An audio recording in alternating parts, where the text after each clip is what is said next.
Bismillahirrahmanirrahim. Assalamualaikum warahmatullahi wabarakatuh. Alhamdulillahirabbil alamin.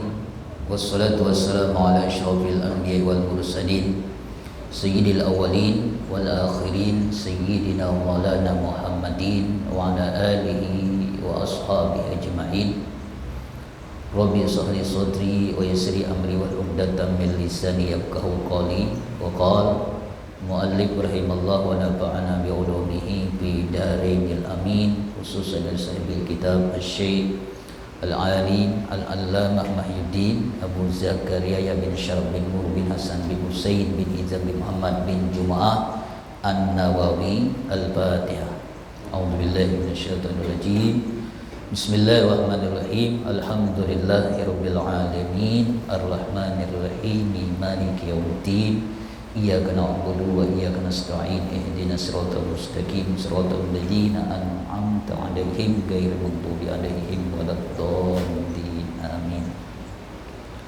Alhamdulillah, mari sama-sama kita menjadikan puji syukur kita kepada Allah Subhanahu wa taala dengan limpahan rahmat, karunia, hidayah, inayah dan juga taufik dari Allah Subhanahu wa taala.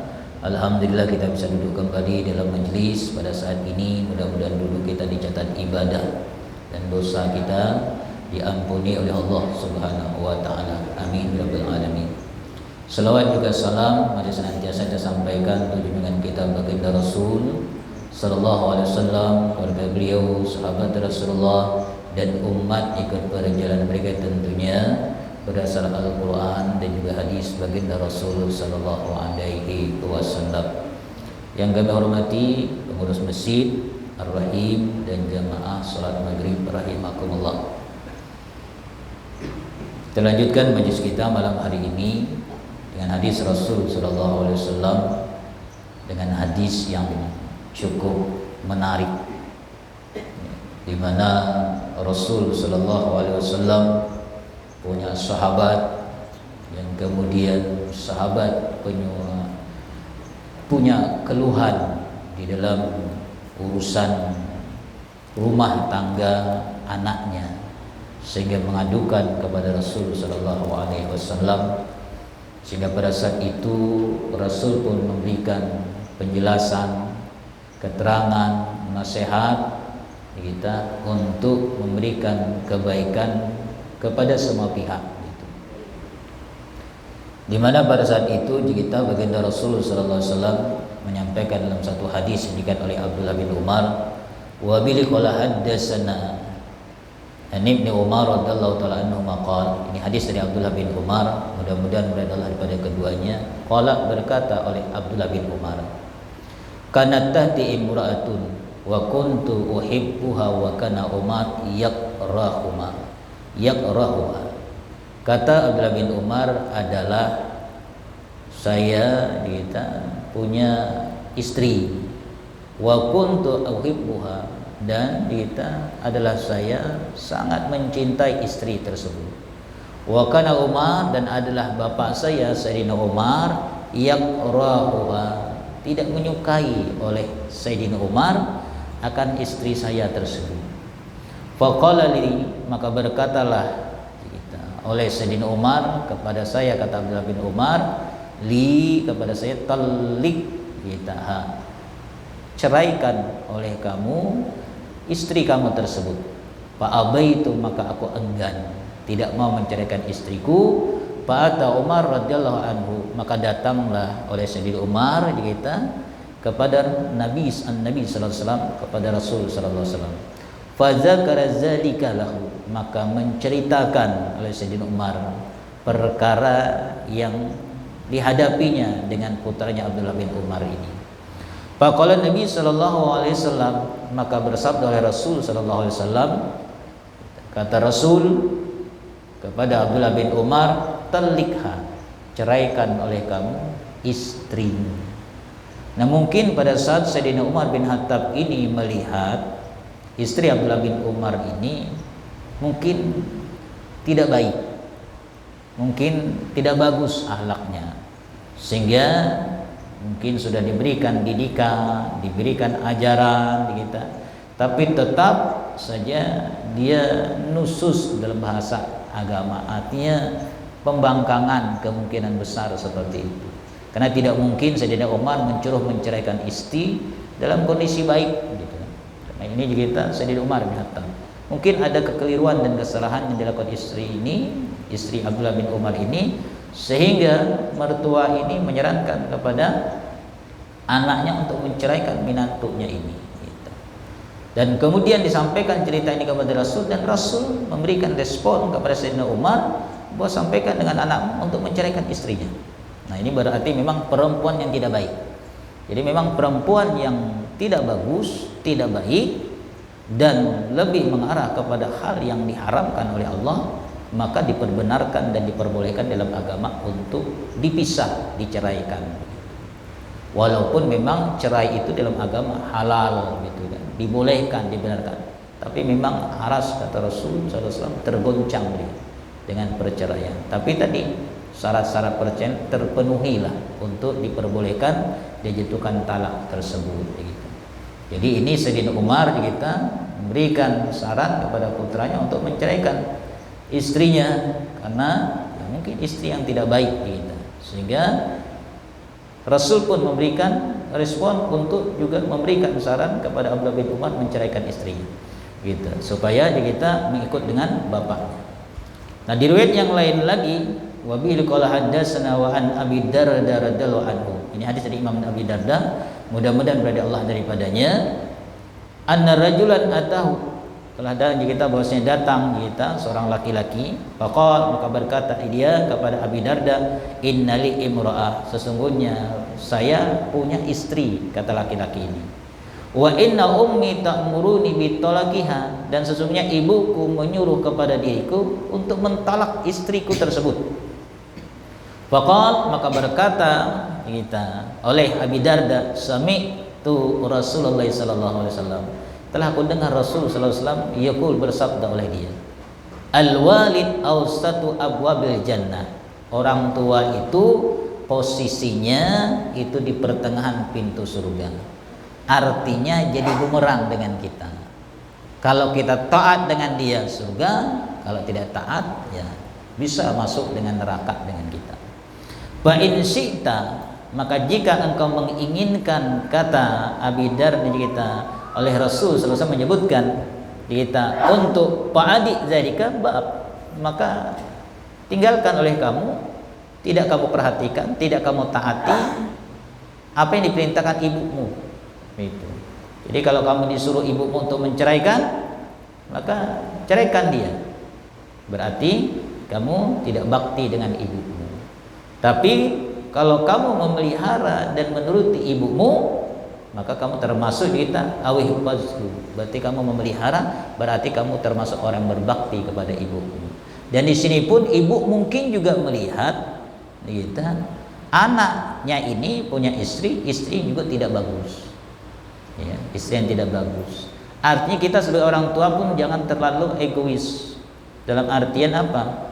Terlampau berlebihan. Selama pasangan anak kita, calon atau jodoh anak kita orang yang baik saja, menurut saja, taat saja, bakti saja, maka jangan sampai kita berikan ultimatum yang menyusahkan kepada anak kita untuk menceraikan istrinya. Mestinya didukung, kita ditopang dan ditolong dengan dia, bukan dihakimi dengan kita.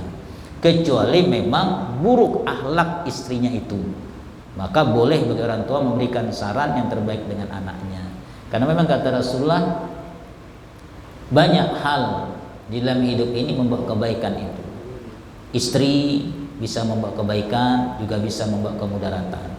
Anak juga begitu, bisa membawa kebaikan, bisa membawa kemudaratan. Harta juga begitu, bisa membawa kebaikan dan juga kemudaratan. Maka selama datang kepada kita kebaikan, silahkan. Tapi kalau mendatangkan kepada kita keburukan, lebih baik jangan kita lakukan. Nah, ini Rasul SAW memberikan, ingat nasihat kita, kata Imam Abi Darda, bahwa Rasul menyebutkan orang tuamu posisinya di tengah pintu surga. Jadi kalau kamu taat dengan ibumu, surga tempatmu. Tapi kalau kamu ingkar dengan ibumu, maka kamu tidak akan masuk surga. Maknanya apa? Kalau kamu memang diperintah ibumu untuk mencerai istrimu, dan memang istrimu tidak bagus, maka ikutinlah ibumu. Tapi kita kalau memang istri bagus, ya sampaikanlah nasihat. Kita hati masukkan dengan ibu bahwa istri kita baik-baik saja, taat saja, bakti saja, hormat saja, maka berarti ibu yang harus kita sadar kita bahwa menantunya ini orang baik. Tapi ini Rasul mengingatkan untuk kebaktian kita kepada orang tua itu lebih utama gitu. Karena ada kan manusia ini mengalahkan orang tua. Orang tua dikesampingkan, orang tua ditinggalkan, lebih dominan kepada pasangan hidupnya. Walhal pasangan hidup ini sendiri na'udzubillah min dzalik gitu. Kenapa? Maaf istri dalam bahasa kasarnya gampang dan bisa diganti. Orang tua tidak bisa. Itu sederhananya begitu. Bagaimanapun kita orang tua tidak bisa tergantikan dan tidak bisa diganti. Kalau istri, kalau memang tidak bagus, kita sudah ikhtiar berusaha sedemikian rupa, diajar, dididik, diarahkan, dibimbing, dinasihatin, tetap tidak mau. Daripada mudarat dengan kita, maka bismillah. Maka dihalalkan tolak kepada mereka. Tapi selama masih mau diarahkan, mau dididik, mau diajari, mau dibimbing, maka jangan sampai dilakukan itu. Kemudian wabili qala haddatsana wa an Bara bin Azib radhiyallahu anhu ma'anin Nabi sallallahu alaihi wasallam qala al khalatu bimanzilatil ummi. Tahu Tirmidzi, kata Rasul sallallahu alaihi wasallam, bahasa kita kalau orang Banjar acil, bibi itu menempati posisi ibu di dalam memberikan nasihat dengan kita. Jadi kalau kita tidak punya ibu, ada acil, ada marina, ada bibi, mereka punya hak untuk memberikan nasihat dengan kita, memberikan bimbingan, memberikan pengajaran dengan kita. Karena Rasul sendiri menyebutkan kita al-khalatu bimanzilatil ummi. Gitu. Tante kita, acil kita atau bibi kita itu menempatin posisi ibu. Di dalam apa? Di dalam pengarahan kebaikan untuk kita. Rawahu Tirmidzi, dan hadis ini hadisun sahih. Di banyak hal dengan kita dalam hidup yang mesti dengan kita mawas diri lah kita dalam hidup ini kita untuk hati-hati untuk memilih pasangan hidup. Makanya disuruhkan dalam hidup ini sebelum menentukan sesuatu disuruh kita untuk sholat istikharah dulu. Makanya orang dulu itu kebanyakan orang kita dulu kan dicarikan jodoh oleh orang tua gitu. Dicarikan jodoh oleh orang tua karena orang tua itu berharap yang terbaik untuk anaknya gitu. Sehingga mereka berusaha untuk mencarikan jodoh kepada anaknya tersebut gitu. Berbeda zaman hari ini, anak yang cari jodoh sendiri gitu. Itu sehingga terkadang tidak nemu gitu kan. Nah kalau orang tua kita dulu kan nyarikan jodoh anak tuh banyak persyaratannya. Kalau bahasa hari ini kriterianya banyak. Makanya orang tua kita dulu jeli dalam memilih jodoh untuk pasangan anak itu. Mereka akan mengadakan riset, uji coba, penelitian gitu. Tiap pagi perempuan yang kepengen diambil jadi menantu diperhatikan. Kalau dia rajin nyapu teras, rajin jemuran, rajin cuci, berarti bagus jadikan menantu. Itu orang dulu itu kan. Itu. Kemudian didatangin rumahnya silaturahim gitu kan. Dilihatin rumahnya, alhamdulillah rapi bersih.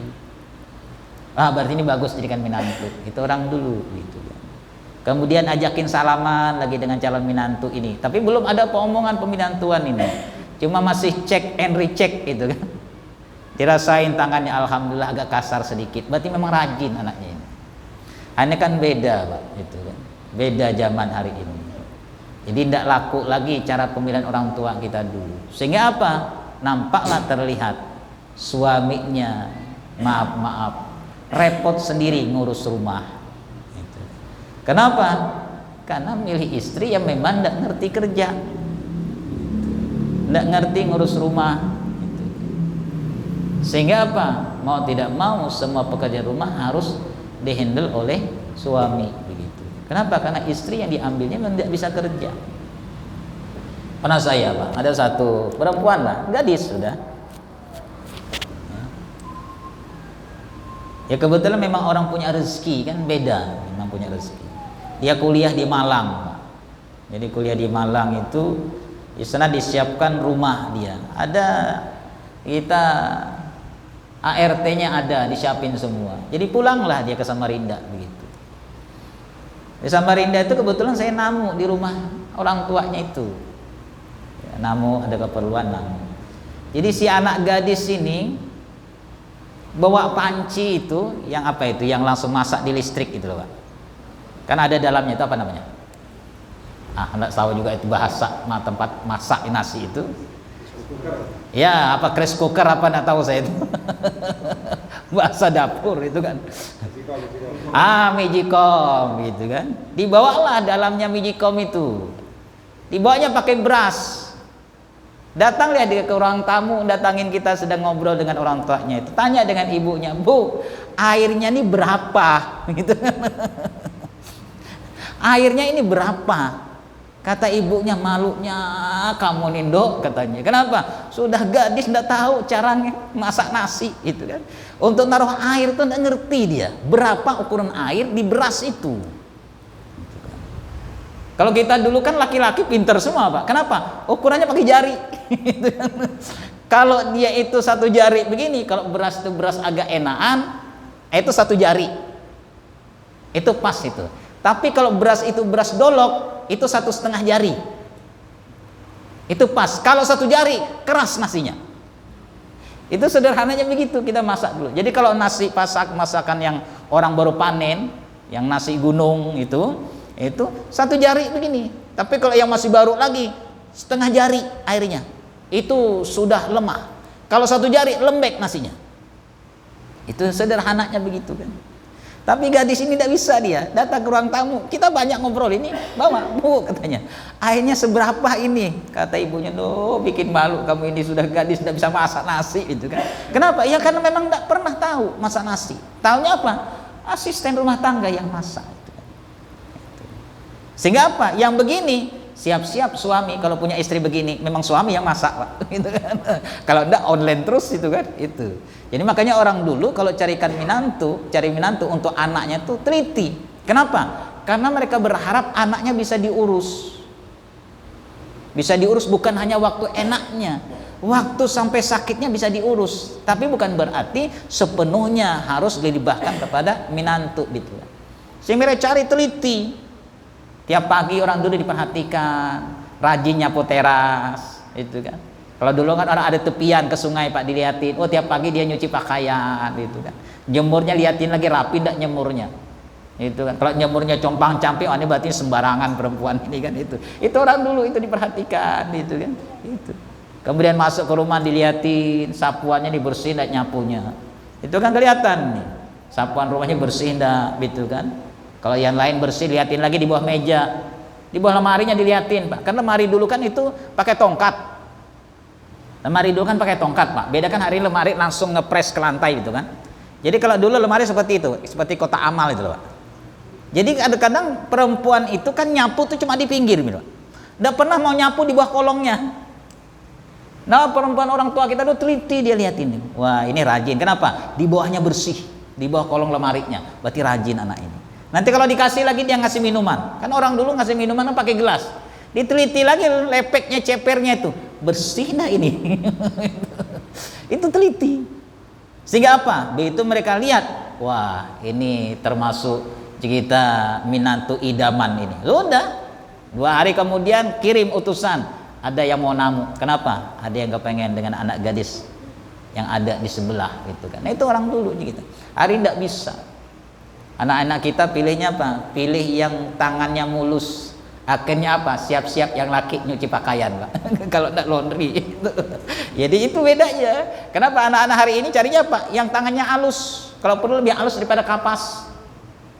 Sehingga apa? Megang sapu saja tidak bisa dia Pak, anak gadis kita hari ini. Pegang sapu tidak bisa dia. Motong kacang itu tidak bisa Pak. Apalagi untuk motong kangkung. Waduh susah Pak. Ya. Ketahuan Pak. Anak gadis yang pintar masak itu motong kangkung saja ketahuan dia cara motong kangkung itu. Ini memang anak gadis yang memang terdidik, ini urusan dapur. Ada yang motong kangkung dia bisa pret motong. Ah, ini ketahuan sudah ini sembarangan ini motong kangkungnya ini. Gitu. Jadi hal sederhana itu orang dulu teliti gitu kan. Maka jangan heran Pak, anak-anak gadis kita nih keluar rumah alhamdulillah cantik luar biasa.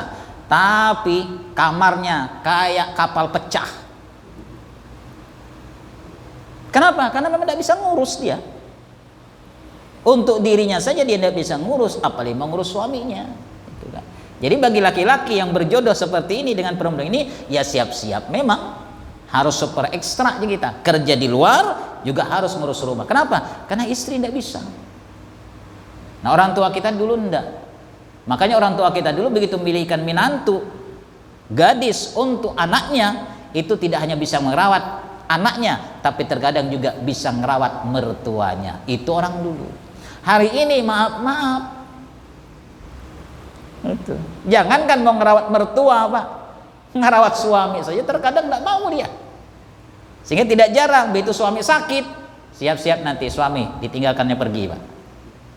Iya, fakta hari ini Pak. Lagi enak, lagi nyaman, lagi banyak, sudah oke sajalah. Itu kan. Kalau ada uang abang disayang, kalau tidak ada uang abang ditendang. Itu terjadi fakta. Gitu kan. Begitu susah suami sudah. Kenapa? Karena dulu waktu milih salah. Waktu milih salah. Jadi makanya ini fakta dengan kita.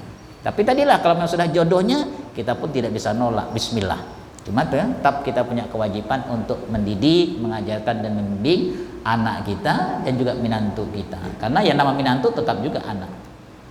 Yang parah lagi, tidak jarang menantu itu tidak suka dengan mertua. Wah ini parah Pak. Karena orang dulu itu berharap kalau dia punya menantu, menantunya juga sayang dengan mertua. Tapi tidak jarang hari ini, na'udzubillah, menantu tidak senang dengan mertua. Begitu datang merengut sudah muka menantunya Pak. Begitu baru namuk begini merengut sudah mukanya. Apalagi bawa koper ke tempat menantu Pak, wassalam sudah Pak. Udah pacang perang tuh di kamar itu dengan anak. Itu pacang perang itu nanti di kamar anak kita dan menantu kita. Kenapa bapak kesini? Kenapa ibu kesini? Nah ini. Kenapa? Karena dulu kita beri pasangan yang memang tidak ngerti. Makanya penting milih yang memang ngerti itu. Tapi tadi kalau memang jodohnya bismillah. Kalau dia baik bismillah. Jangan pernah kita memberikan saran untuk menceraikan istrinya selama dia masih mau kita didik dan mau tetap dididik oleh suaminya. Jangan sampai terjadi untuk memisahkan mereka berdua. Itu penting dengan kita. Jadi mesti diajari. Yang tidak bisa sholat diajarin sholat. Itu tugas mertua itu. Itu tidak ngerti kita puasa tidak bisa diajarin pelan-pelan, apapun diajarin kita supaya apa? Supaya dia bisalah dalam hidup ini tidak hanya kita ya dengan segala apa yang ada. Tapi katanya Pak Ustadz hari ini ya tidak masak tidak apa-apa juga, tinggal gampang lah online banyak tinggal telepon datang katanya. Ya kalau ada uangnya, kalau uangnya tidak ada gimana? Bayangkan satu kali online ya makanan 25.000 belum lagi fee-nya. Itu kan sehari 3 kali makan ya. Kali 4 orang di rumah, suami, istri, anak 2 kali sebulan gitu kan. Tapi alhamdulillah ada pekerjaan Gojek Pak. Itu saja Gojek yang untung itu kan. Kenapa? Grab food-nya kan itu. Itu untungnya di situ kan. Gojek food-nya dapatkan itu. Itu saja. Jadi ada timbal baliknya. Jadi kalau yang balas tuh alhamdulillah bagi-bagi rezeki dengan Gojek food, Grab food gitu kan. Itu saja. Jadi tapi itulah tadi kita hari ini. Padahal ya kalau kita rasakan ya lebih enak makanan di rumah gitu kan daripada yang di luar gitu kan. Kenapa? Kenikmatan menikmatin bekas tangan istri yang dimasak itu beda dengan bekas tangan orang di luar gitu kan. Terasa lah nikmat tersendiri gitu. Tapi istri-istri kan hari ini tidak mau repot, apalagi yang sudah tangannya itu tiap minggu ke salon kukunya Pak, wah itu susah itu Pak. Susah itu. Kalau kukunya setiap minggu ke salon, wah susah. Apalagi sudah ada kotek-koteknya, waduh wassalam sudah itu Pak. Nggak pacangan dia mau cuci pakaian itu. Pasti tiap hari laundry semua itu. Ya siap aja hitung sampean 1 kilo laundry berapa? 6.000. Ayo. Ya kalau di laundry setiap hari aja kita, 1 minggu lah di laundry 10 kilo 10 kilo. 10 kali 6 berapa? Kali 3 kali laundry. Wah, lumayan lah kita. Jadi siap-siap memang suami kita harus kerja keras siang malam. Kenapa? Untuk mencukupi keperluan di dalam rumah. Kenapa? Karena yang mesti bisa diselesaikan tapi tidak bisa diselesaikan itu. Akhirnya apa? Harus dengan pengeluaran yang cukup besar, tentunya juga dengan kebutuhan dan keperluan yang besar. Silakan Pak. Terima kasih Ustaz. Ya. Saya bertanya mengenai tadi Ustaz menyebutkan dalam hadisnya bahwa bibi mempunyai kedudukan seperti ibu. Iya. Apakah ibu tiri juga sama kedudukan seperti ibu kandung? Iya. Terima kasih Ustaz. Iya. Nah, bagaimana dengan hadis Rasul tadi bahwa bibi menempati dengan ibu begitu kan dalam memberikan nasihat dan sebagainya begitu. Lalu bagaimana dengan orang tua tiri? Ibu tiri begitu. Apakah dia punya juga hak dan kewajiban yang sama seperti ibunya? Sama, Pak. Dia punya kewajiban juga untuk memberikan nasihat kepada anak tirinya, memberikan didikan, memberikan pengajaran. Dan seorang anak pun yang si tiri tadi dengan ibu tirinya juga punya kewajiban, punya hak kita untuk menghargai dan menghormati ibu tirinya. Itu. Jadi kalau ibu tirinya memberikan nasihat, memberikan pandangan yang baik, wajib anak itu untuk ikut. Itu bukan ibu tiri dimusuhin, gitu kan? Nah ini keliru kita. Jadi ibu tiri itu tetap sama, dia punya kedudukan kita, kehormatan dia seperti mana ibunya, cuma bukan lewat rahimnya. Kenapa? Karena istri bapak kita. Jadi makanya kalau dia memberikan nasihat dengan kita, memberikan wejangan dengan kita, memberikan didikan dengan kita, seorang anak wajib tetap taat. Itu wajib tetap taat, Pak, walaupun hanya ibu tiri gitu. Termasuk juga bapak tiri. Selama bapak tiri itu memang arahan yang baik, makanya ada istilah kan Pak, istilah kita lah sederhana, istilah orang kita lah. Kalau keluar itu dari pantat ayam, telur ambil. Bayangkan itu, dari pantat ayam telur keluar ambil. Itu artinya apa? Sekalipun yang keluar itu dari mulut orang yang tidak baik, tapi yang diucapkan baik, suruh kita ikutin. Apalagi ibu kandung kita, atau ibu tiri kita, atau bapak kandung kita, atau bapak tiri kita. Selama dia baik, ambil. Kita nasihat mereka, pakai, jalani, kerjakan. Makanya kehormatan orang tua tiri itu sama dengan kehormatan orang tua kandung kita. Gitu. Jadi makanya penting kesadaran tinggi dengan kita memperlakukan orang tua tiri itu. Saya punya orang tua tiri, Pak. Itu melebihi daripada orang tua kandung. Pelayanan dia, perawatan dia. Saya dari kecil ini dirawat dengan beliau, dari bayi dirawat dengan beliau. Jadi malahan kita lebih kita daripada orang tua kandung. Karena orang tua kandung saya usia 3 tahun beliau meninggal. Itu usia 3 tahun beliau meninggal. Kemudian saya diasuh dengan ibu tiri gitu kan. Tapi beliau melayan kita, merawat kita, menjaga kita tidak kalah dengan orang tua kandung. Sehingga apa? Perasaan kita tidak beda dengan orang tua kandung yang melahirkan kita gitu. Penghormatan kita, penghargaan mereka gitu.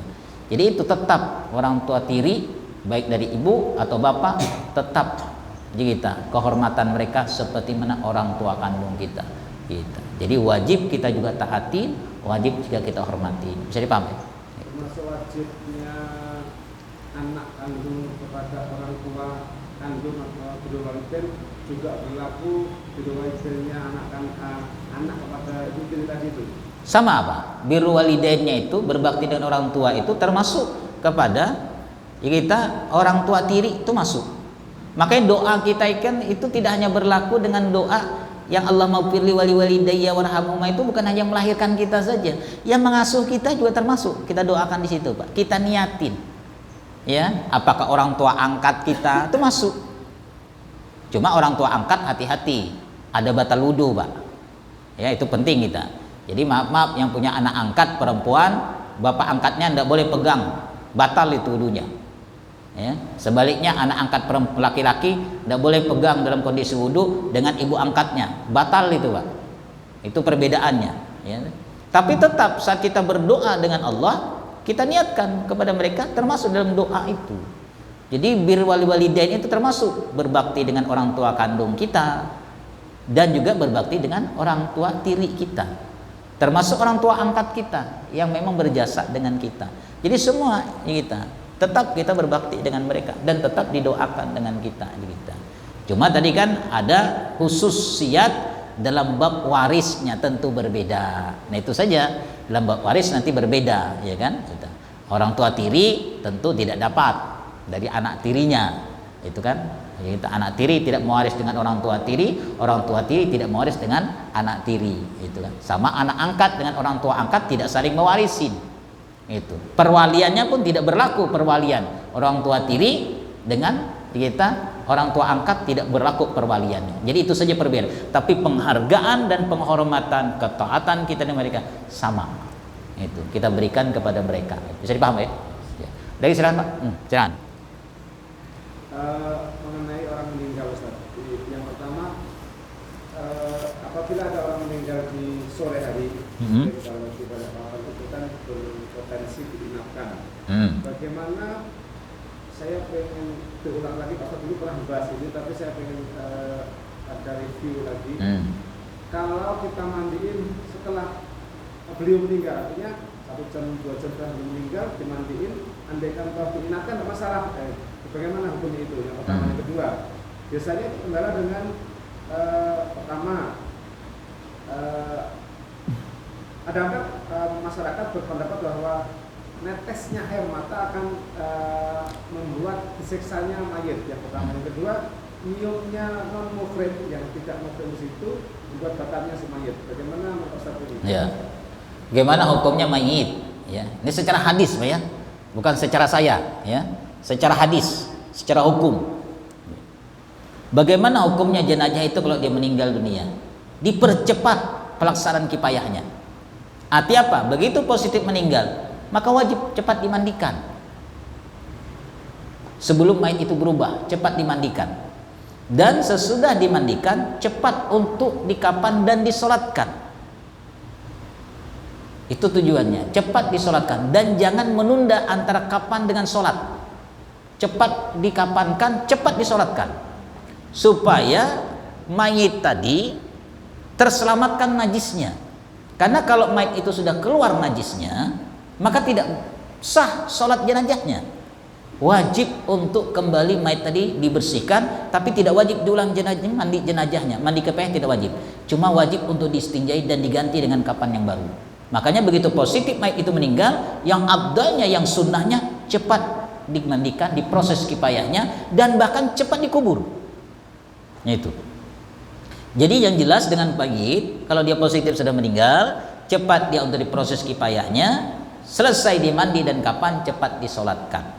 Itu penting supaya antara solat dengan kapan mayit tadi itu tidak ada najis keluar. Kalau najisnya keluar, tidak sah solat mayit, tidak sah solat jenazah. Wajib untuk dibersihkan kembali, tapi tidak wajib diulang mandinya, hanya diceboin, diistinjain, dan ganti kapan yang baru. Kemudian bagaimana kalau umpama mayit ini sudah dikafan, sudah dimandikan, sudah dikapan, sudah disolatkan, tapi belum dikuburkan? Tidak jadi masalah, Pak. Mau besok dikuburkan tidak apa-apa, cuma merepotkan orang yang hidup, harus menunggu jenazah. Karena mayit itu belum dapat kebaikan Allah sebelum dia masuk pintu gerbang kuburnya. Belum dapat kebaikan Allah lagi. Kalau dia orang soleh, belum dapat lagi kebaikan. Kenapa? Begitu dia masuk kubur baru dapat kebaikan. Berarti kalau orang soleh kita menunda kebaikan yang Allah berikan kepada dia. Makanya lebih cepat untuk dikuburkan. Tapi umpama ditunda pemakamannya, boleh. Dan sudah disolatkan, hatta keluar najisnya, tidak ada masalah. Solat-solat selanjutnya sah. Ya, hatta besok untuk dikuburkan, boleh saja, tapi yang penting sudah disolatkan. Kemudian bagaimana hukum? Apakah mayit itu melanggar solat? Tidak ada hukum mayit melanggar solat, Pak. Ada istilah kampung kan melanggar waktu katanya. Itu tidak ada. Yang hukum melanggar waktu itu kita yang hidup. Kenapa? Repot jagain mayit, akhirnya sholat tidak terurus. Itu problemnya. Mau sholat, mayit ditinggal. Tidak ditinggal, kita tidak sholat. Maka itulah kita dalam hukum tidak ada hukum melanggar waktu untuk mayit. Yang ada hukum itu kita. Karena mayit itu begitu dia sudah positif meninggal, tidak ada hukum dengan dia, Pak. Yang ada hukum itu dengan yang hidup. Maka itulah mayit itu tidak ada hukum batal wudu. Jadi walaupun yang bukan mahramnya mencium, memegang tanpa alas, tanpa lapik dengan si mayit tadi, tidak menjadikan mayit itu batal. Tidak batal mayitnya. Yang batal itu kita yang hidup, yang memang bukan mahramnya. Yang mayit tidak ada hukum batal. Tidak ada mayit hukum batal, karena tidak ada syariat dengan dia. Sama pelaksana fardu kifayah itu, Pak. Yang wajib 4 kifayah itu 4 kewajiban siapa? Kita yang hidup kepada mayit, bukan mayitnya. Mayit itu tidak tahu lagi dia apa urusannya. Cuma kalau kita tidak melakukan, kita berdosa. Kewajiban orang hidup melakukan terhadap mayit 4. Mayit itu tidak tahu lagi hukum 4 itu, Pak. Tidak tahu dia. Mandi kapan kita, sholat kubur tidak tahu dia. Kita yang 4 ini punya kewajiban, punya tanggung jawab. Jadi mayit tidak ada hukum batal wudu. Yang batal wudu itu kita. Mayit tidak ada lagi hukum batal wudu. Jadi yang bukan mahramnya menyentuh atau mencium, maka itu tidak membatalkan mayit. Yang batal kita. Jadi kalau mayit itu dicium oleh bukan mahramnya, bagaimana sholatnya? Tetap sah, karena dia tidak batal, Pak. Cuma yang cium tadi, yang pegang, yang bukan mahramnya tanpa lapik, ini yang batal, wajib wudu untuk dia menyolatkan mayitnya. Tapi mayit tidak ada hukum batal. Yang kemudian bagaimana dengan air tangisan, mata yang mengalir? Apakah menetes dengan si mayit atau menangis yang tidak tertetes dengan si mayit? Tidak ada hubungan dengan mayit, Pak. Kata Rasulullah, innal mayit kita yu'azzibani bi bukai ahli alih. Mayit itu kata Rasul terajab dia itu dengan tangisan keluarganya. Mayit itu terajab dengan tangisan keluarganya. Tapi makna hadis ini bukan menangis. Jika lalu itu mayit diajab, tidak. Rasul sendiri saat kita putrinya meninggal daripada kita cucunya meninggal, itu Rasulullah kita keluar air matanya. Sayyidina Ibrahim juga meninggal, keluar air mata Rasulullah. Lalu sahabat tanya, kenapa ya Rasul ini? Maka orang menangis itu diajab mayit. Kata Rasul, ini air mata ruhama, air mata kasih sayang yang diletakkan oleh Allah ke dalam hati orang-orang yang dipilih oleh Allah. Artinya apa? Air mata itu bukan menjadikan mutlak mayit itu diajab. Yang diajab itu air mata yang diikuti dengan tidak ridho. Air mata yang keluar diikuti dengan tidak ridho dengan musibah tadi. Dia meratap, dia meradang, dia tidak terima dengan kematian. Air mata inilah yang menjadikan mayit itu diajab. Tapi kalau air matanya dengan ridho, air matanya dengan ikhlas, dengan kematian tadi, itu mayit tidak diajab. Yang diajab kita, kalau kita tidak terima. Kalau mayitnya sudah memberikan nasihat. Makanya penting saya bilang orang tua itu memberikan nasihat di dalam hidupnya kepada anak-anaknya dan istrinya. Istriku, kalau nanti sampai umur bapak ridho ya, ikhlas ya. Ini berulang-ulang kali disampaikan bapak nasihat ini. Sampai waktunya bapak meninggal, lalu anaknya meratap, meradang, menangis, banjir umpama air mata. Bapak tidak diajab, Pak. Tapi anak yang tidak terima, istri yang tidak terima yang diajab. Tapi kalau mereka tetap menangis tapi ridho, tidak juga diajab. Jadi yang diajab di sini tidak ridhonya dengan kematian. Itu yang diajab si mayit. Kenapa si mayit diajab? Karena tidak ridhonya tadi. Karena si mayit tidak pernah memberikan nasihat di waktu hidupnya kepada anak dan istrinya dalam urusan tawakal dan ridho dengan Allah. Ini yang menjadikan orang tua itu diajab. Ya. Jadi mayit itu tidak diajab dengan air mata kita. Kecuali kalau mayit tidak pernah nasihat. Yang dinasihatnya apa? Nah, di sana hutang sekian, nah di sana ada yang hutang sekian. Itu aja diingatin. Tanah di sana berapa kapling, nah. Matilah dia, nangislah anak istrinya. Maka ini suami akan diajak di dalam kuburnya, Pak. Kenapa? Karena tidak pernah ngasih nasihat. Tapi kalau kita sudah ngasih nasihat, mengingatkan iman, mengingat tawakal, ridha dengan Allah, lalu sampai waktunya istri anak kita atau orang lain tidak ridho, maka yang kita sudah kasih nasihat, kita tidak ada hubungan dosa dengan mereka lagi, Pak. Tinggal mereka yang bertanggung jawab dengan tangisan. Kalau mereka ridho, tangisan mereka tidak mempengaruhi dengan si mayit dan tidak mempengaruhi dengan mereka. Tapi kalau mereka tidak ridho, maka mereka yang sendiri akan berhadap dengan ajab Allah, bukan dengan kita. Bisa dipahami? Jadi air mata itu tidak mutlak. Makanya terkadang kan saya pribadi kalau ada pemakaman gitu, ada anak keluarganya kita mau cium, nangis, ada sebagian larang. Saya bilang enggak, silakan.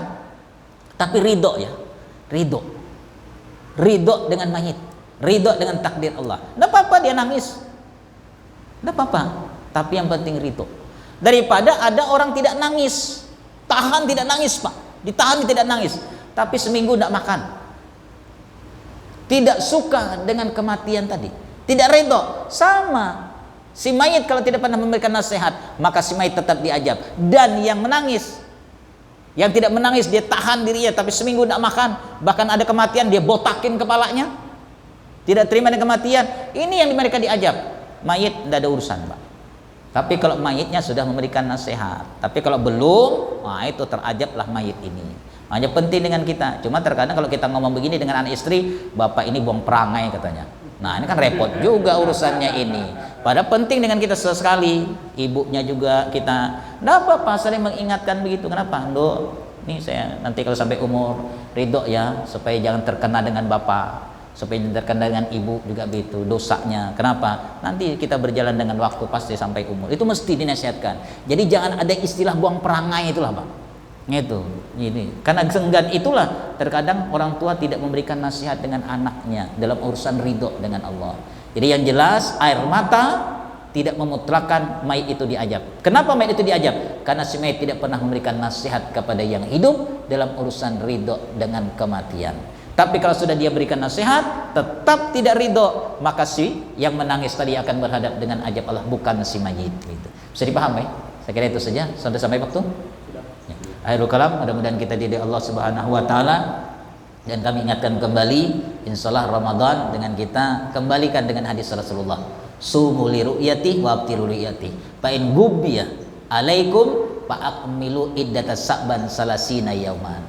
Kata Rasulullah SAW, puasalah kamu saat kamu melihat bulan 1 Ramadan, dan berhari rayalah kamu lihat 1 Syawal. Di kita di mana di hari raya Idul Fitri. Tapi kalau tidak terlihat, maka sempurnakanlah Sya'bannya 30 hari, dan kemudian kalau tidak terlihat di kita 1 Syawal, maka sempurnakanlah Ramadannya 30 hari. Itu hadis dari Imam Abi Hurairah yang dekat Imam Bukhari Muslim. Jadi jangan kita repot nanti, tunggu saja keputusan Kementerian Agama, terlebih khusus orang-orang yang berbasis Nahdiyin, yang tahlilan, yang wiritan, yang kunutan, yang baca doa barengan. Ini ikutin saja nanti Kementerian Agama. Kalau mereka salah, mereka yang tanggung jawab dengan Allah. Kita terima bersih, jangan sampai kita berani bertanggung jawab sendiri pak. Sederhana dengan kita. Kenapa? Karena biasanya nanti begitu kita mau Ramadan pada bingung semua. Ini siapa yang diikutin, pokoknya kembalikan dengan hadis sumu li ru'yati wa abtiru li ru'yati. Kembali dengan kita puasa lihat bulan 1 Ramadan, hari lihat 1 Syawal. Kalau tidak lihat, sempurnakan Sya'ban 30 hari. Kalau tidak lihat 1 Syawal, sempurnakan Ramadan 30 hari. Sederhana dengan kita. Kalau besok kata Kementerian Agama puasa, berarti kita sudah masuk di mana hari yang pahala ibadah sunnah dibalas dengan wajib, yang wajib dikelipat 70 kali lipat. Kalau kata Menteri Agama belum lagi terlihat di kita 1 Ramadan, besok kita masih makan kita besok pak, ngapain kita repot? Ya, sederhana dalam agama, jangan dibikin susah, jangan dibikin repot. Saya kira itu saja, kurang lebihnya minta maaf, minta ridanya. Akhirul kalam, assalamualaikum warahmatullahi wabarakatuh. Abdul doa, alhamdulillahil alamin, subhanakallahumma wa bihamdika, nasyhadu an la ilaha illa anta, nastaghfiruka wa natubu ilaik. Allahumma ighfir lana wa walidina warhamhum kama rabbawna saghira, muslimin wal muslimat wal mu'minin minal ahya'i minhum al amwat bi rahmatika minka ya arhamar rahimin. Rabbana atina fid dunya hasanah wa fil akhirati hasanah wa qina adzabannar. Subhana rabbika rabbil izzati amma yasifun wa salamun alal mursalin. Alhamdulillah alamin. Taqabbalallahu minkum minnakum taqabbal karim. Akhirul kalam. Assalamualaikum warahmatullahi wabarakatuh.